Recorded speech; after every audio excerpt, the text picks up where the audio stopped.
Hello everyone. Now you will hear a brief retelling of the movie Omen. Enjoy the movie. A priest astronomer recorded the fall of an unusual comet and immediately reported it to the Pope. This is one of the omens, a link in the chain of events that will lead to Armageddon. At that moment, American diplomat Robert Thorne and his pregnant wife were in Italy. Unfortunately, Catherine had lost the baby. In addition, due to difficult labor, she will not be able to get pregnant again. Spilett's father suggested that the man marry their son to another newborn. His mother died in childbirth, and the boy has no other relatives. The priest managed to convince the politician, and he came to his wife with another man's child in his arms. Catherine can't get enough of little Damien. Since then, Robert's career has taken off. He became deputy British ambassador, which means the family moves to London. Soon, the current ambassador became the victim of a tragic accident. The homeless man kicked a rock out from under the wheels of the gasoline truck, and the car rolled and flew into the politician's limousine. The cigarette butt he threw finished the job and sent the ambassador to the other side. Robert immediately took his place. Together with his wife, they moved into a huge mansion, but Robert is not happy about it. I'm sorry. Sometimes I feel like I've stepped over Stephen's corpse. It was 2 years after the move. When Catherine was out with the boy, he suddenly disappeared. But the troubled child just decided to play hide-and-seek with his mom. Did I scare you, Mom? I didn't mean to. A big party was organized in honor of the boy's birthday. Photographer Keith Jennings showed up. At one point, Damien's nanny saw a big black dog and thought about something. The girl climbed onto the roof with a rope around her neck and with the words, "It's all for you, Damien," stepped forward. The guests screamed in horror, and Robert ran up to the boy to turn him the other way. But Damien didn't seem to care at all. He just waved at the dog. The next morning, reporters surrounded Robert with questions about his nanny. And Keith even accidentally knocked down and smashed his camera. The meeting with the politician was requested by Father Brannan, a priest from Rome. The man began the conversation with a strange proposal to Robert to turn to the Lord.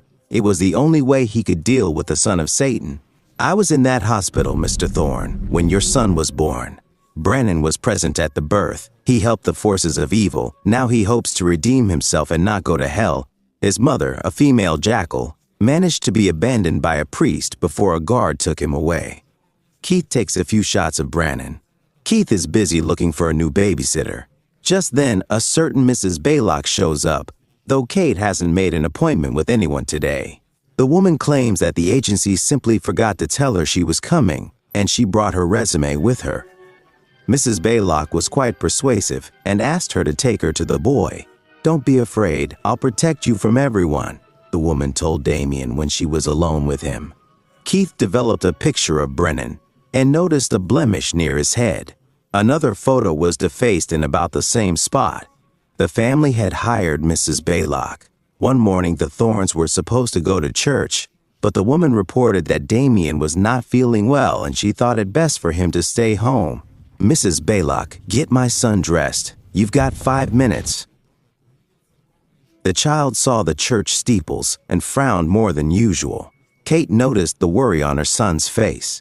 Suddenly, he attacked his mother with screams and clung to her hair. Robert had only to command the driver to get out of here. Only then did Damien calm down, but continued to stare angrily at his mother.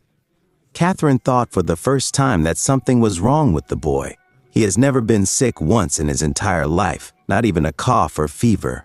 Damien is strange and unusual. Catherine is now plagued by nightmares related to her son. When Robert walked into Damien's room, he heard an angry growl. For some reason, a large black dog was in his son's room.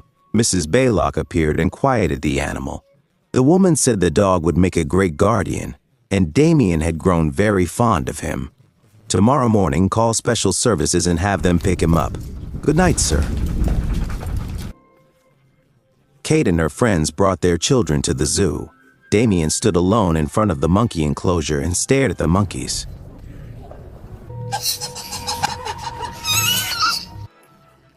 Kate took her son, but as she passed near the gorilla tried to break the glass and get to the boy. Kate became convinced that something was wrong with her son. There were other children at the zoo, and he does not look like them at all. At the same time, the woman worries that it is something wrong with her since she thinks so badly of her child. During the banquet, Robert is suddenly approached by Brandon's father and asked to meet him in the park. If the politician didn't show up, his wife would die. Keith took a few more pictures of the priest. During the night, Kate was awakened by another nightmare. The woman went to the kitchen and saw Damien there, who made himself a sandwich. The boy did not react to her in any way, as if she was nothing. Keith developed the last photo, and the defect on it became even bigger. Robert met with the priest after all. Brandon pressed the man to go to the town of Megiddo. That's where he must find the priest Bugenhagen. Only he knows how to defeat the devil child that is Robert's son. His wife Kate is in danger because she is pregnant again.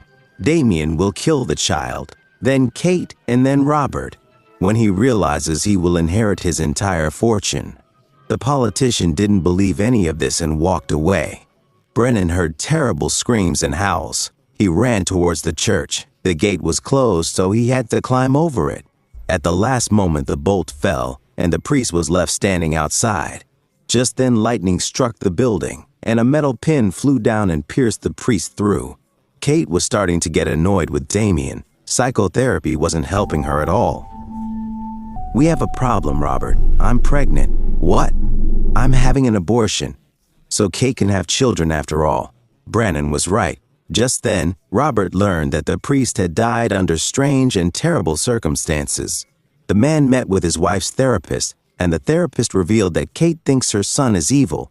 She's also somehow convinced she didn't give birth to him. "If you want to help her, you might want to consider an abortion." "No, we're not having an abortion. We want the baby." The one person who's great with Damien is his scary nanny, Mrs. Baylock. She glanced at the scooter, and the boy understood her without a word. Damien rode it toward his mother, who at that moment stood on a chair to water a flower. He pushed her, but the woman didn't fall. She managed to clutch her hands to the floor.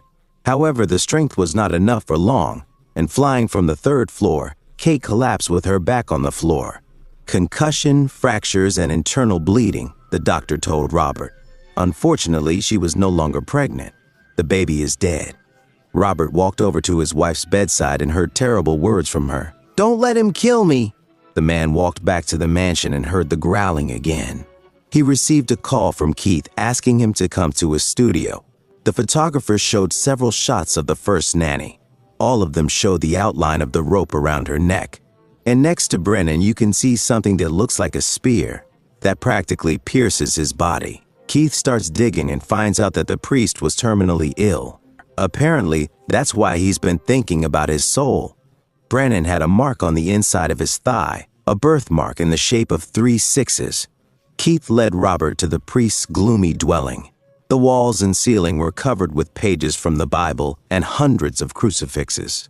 Apparently, Brennan was trying to block something out. There was also a clipping from an astrological journal. The article was about a comet that looked like the Star of Bethlehem. It had been seen in the sky on June 6, 5 years ago, the day Robert's son was born. The boy was born on the 6th day of the 6th month at exactly 6 in the morning.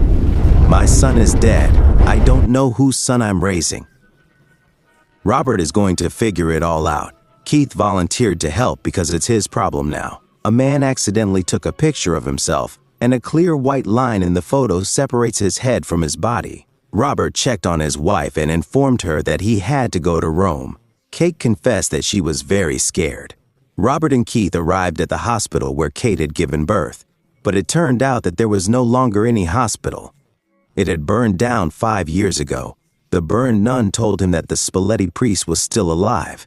He could be found in a remote monastery. Keith and Robert were taken across the river. 5 years later, the politician met again with the man who convinced him to adopt the son of Satan. Spalletti looks nightmarish. Even in his lifetime, he paid for his deed. Robert asked to be told where Damien's real mother was, and the mute old man somehow spelled the word Cerviti. Cerveteri is an ancient cemetery where our heroes went. They were separated from the cemetery by a high wall. Having overcome it, Robert and Keith began to study the nearest graves. The photographer found 2 tombstones, a mother and a child. Both had died on June 6th.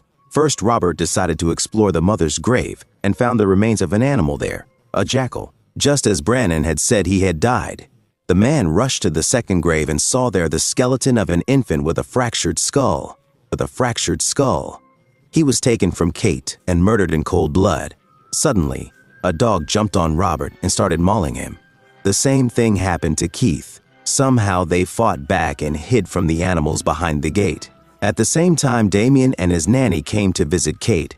The nurse didn't want to let them in, but the cunning woman got into the room anyway. She took a syringe out of her bag and drew in air with it. Oxygen was in the IV tube, and then entered Kate's bloodstream. A few more seconds, and the woman died of an air embolism. At the same time, Damien put the policeman who was guarding the ward into a daze so he wouldn't disturb them. Soon, Robert learned of his wife's death. He became convinced that he must finish their mission and reach the city of Megiddo, whose name comes from the word Armageddon. Kate is dead. Let Damien die too. Robert and Keith found the very same Bugenhagen. The priest said they could not delay and took out a package with 7 daggers. They must be thrust into the body of the Antichrist on the church grounds, and in such a way that they form a cross. The first dagger takes bodily life, the rest spiritual. And make no mistake, Damien is not a child, but the embodiment of the beast. To be sure, Robert can look for the birthmark of 3 6s on the child's body. The spot is probably covered by hair, Bugenhagen suggested. The nanny is also a servant of the devil and will give her life for him if necessary. Robert refused to kill Damien and ran away. Keith took the daggers instead. "There's no way I'll agree to take my son's life," he told the photographer, and tossed the roll aside. Keith intended to do it himself instead of the politician. But as he was assembling the daggers, an accidentally dropped hammer damaged a metal structure, and it severed Keith's head. Robert was already on his way home with the sacred daggers. The man quietly entered the house and picked up the kitchen scissors.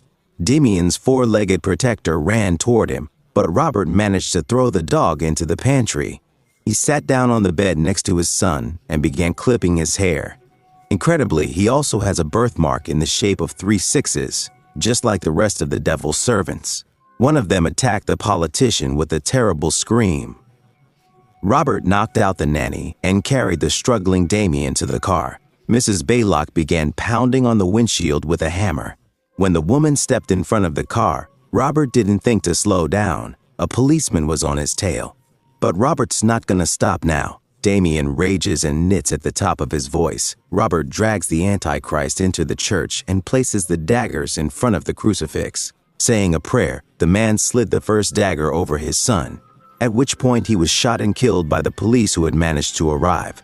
To the church, the politician was solemnly buried. At the same time, the Pope also